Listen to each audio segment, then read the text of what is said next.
فوالي وتفتح لانيك في السماعة تعلي وفتحوا الشبابيك قدامنا قلي يلا عامل انك عريك مش هتدوني حقي والله انا هجرح فيك صباح يا حتتي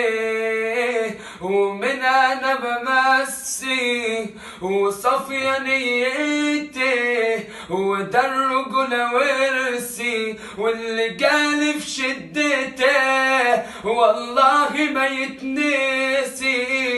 تبقى فدا جدتي ان شاء الله تتحبسي لفت ودرت كتير ما لقيتش يوم راجل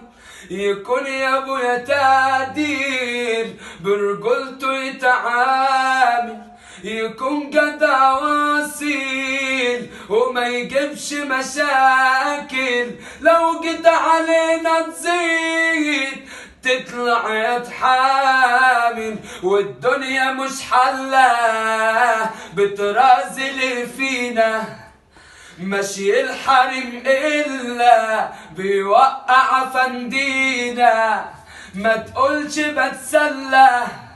ربك عينه علينا في الشدة بتجيلي